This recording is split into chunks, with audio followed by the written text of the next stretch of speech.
and just say a little bit about what you currently do and then what business you started. Yeah. So my name is John, John Vu. I currently work full time at Microsoft as a product manager.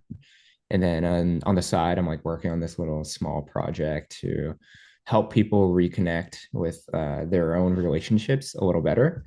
And it's like a small app that has a character named Henry who helps you garden your relationships. And each relationship is essentially a plant and they decay at different rates and you need to water them.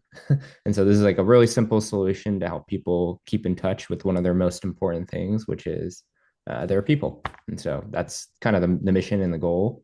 And we're still in the early processes of building it out. Nice. I guess like besides, did you notice this problem firsthand of people just not keeping in touch with others as frequently as they should be? Yeah, no, totally. I think personally, I've experienced the problem myself. So like when I look back at my threads on my iMessage, I like forgot to reach out to people, or I've also used Instagram or TikTok or any of these different places to be as reminders of like who to reach out to because maybe someone you see a story or you see some post or something. But I found like one of the issues with specifically with social media is that you can get sucked into the Hmm. reels really easily. So like one thing you think you're trying to catch up with friends and actually be social, and the next thing you know, you're down like five different TikTok reels, and then you're sucked in for 30 minutes. So I wanted to develop some system that kind of brings back people uh, to the basics, which is just keeping in touch. And this app only does that. It Hmm. has no ads, ads, or it doesn't have any TikTok or any like reels or anything like that. It's purely just like a tool to help you garden your people. Nice. Going back on what you said about like there's no ads, do you plan on eventually monetizing it? Yeah, I don't think I will do ads. I mean, obviously that could change, but Hmm. I don't think that's like the right business model because it creates what it does is it creates bad incentives, I guess, for like I'm the founder. I need to like get people to stay on my app longer. And then Hmm. that way they can see more ads, things like that. And that's really what social media is today. Like, I think it's a great tool. Like, I also use social media too. It's not like I'm an anti social media hater. Hmm. But I think the incentives are different, right? And so because that's the primary way these large companies are making money, they're incentivized to keep the user and keep you uh, on their platform. And so I don't think Hmm. that's the right way to like monetize this. I am always wanting to keep sure that the user is getting some value out of this. And so I Hmm. think creating maybe things that they might find valuable and would be willing to pay for and help them build their relationships is like the true way that I would look to do this. And that could mean like helping give people more contacts, so like having a bigger garden. Maybe that's involving more different plants that you might like, or maybe creating Hmm. your own plants, or maybe that's bringing in some concepts or features that help you like start conversations with people and like help you nurture that relationship. And so that's like the ultimate goal. I think that's like the plan that I would hope to go for because it incentivizes both the founder and the company and Hmm. making sure that the user gets value versus just the advertising engine, which is what social media is today, and keeping you sucked in. So like Hmm. if the product is free, then you are basically the product. Like they're gonna try to keep your attention. Yeah. Have you used any of your skills that you developed while working at Microsoft to build this platform? Yeah. Um, totally. Like I do product management Hmm. at work, and that means like talking to users, working with engineers, working with designers. And a lot of the skills that I've gained there have been directly applicable to working on this particular product myself. Um, I think there's like things like user experience that I am really passionate about at work. And that has kind of translated to what the user experience looks like in Nurture Garden. Hmm. And so that's definitely like a one-to-one path. And then I think like there's a level of confidence, like working around software a lot with a lot of different engineers and people. Like I've developed some of those like soft skills and understanding of concepts. And I've now leveraged some of the tools that are available for you and I today to build the product itself. So if you think about like what's available now, like we have ChatGPT, and that's Hmm. like and all these chat experiences that have really like exploded, right? And so you can use these things to create product requirement documents to help you structure your ideas, to help you think about the customer.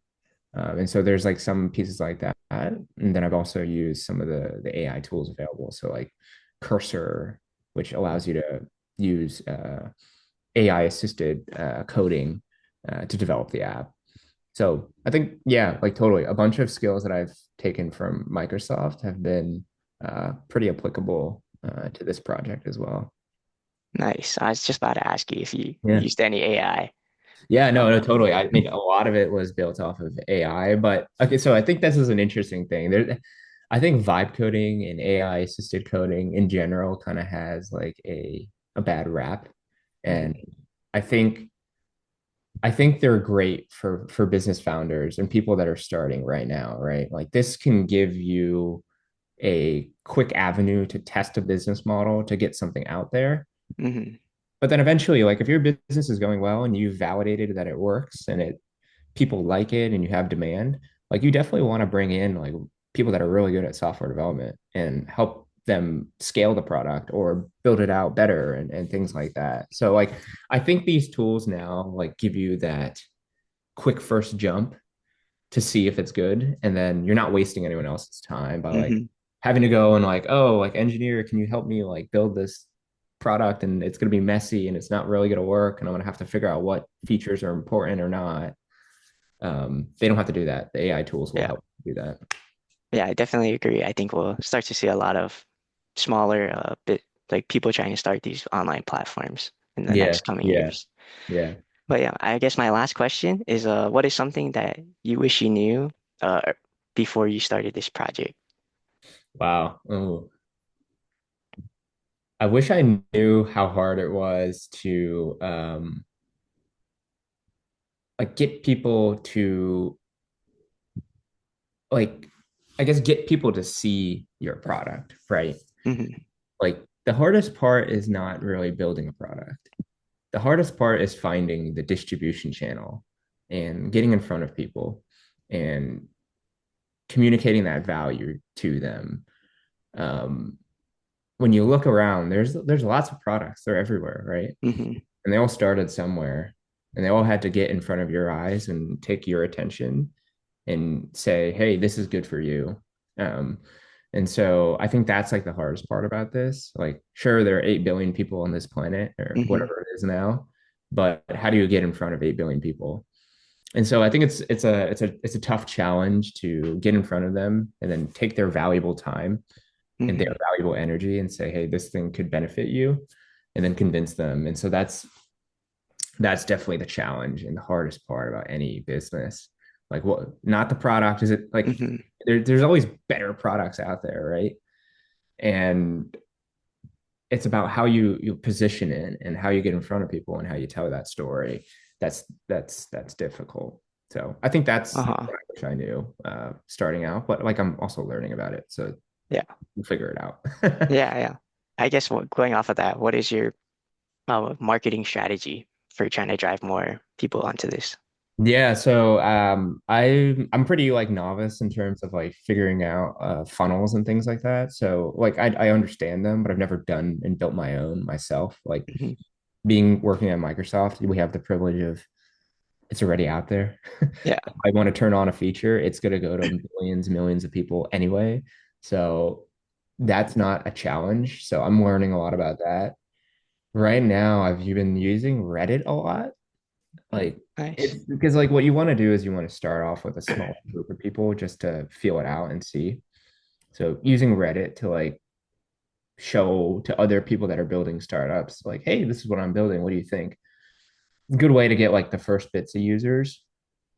Um, I've also been using my network, and that's an important thing that you should use too if you ever build a product. Is like, who do you know? Like my LinkedIn has like I think I have like many like hundreds or thousands of or maybe 1,000 like connections or something. So like how can this be valuable to them?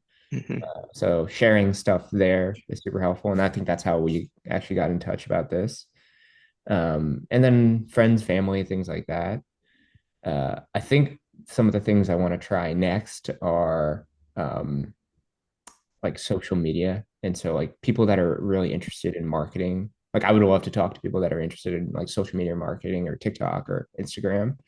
I think there's a lot of organic growth and traffic you can get from that. Hmm.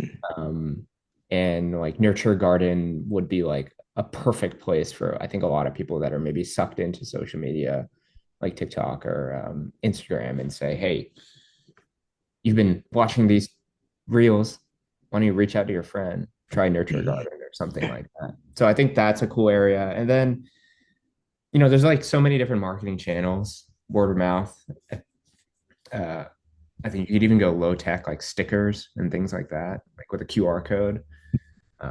So I think the cool thing about this product is like it can impact everyone. So you could like try many different channels. I think it's about figuring out which channels work.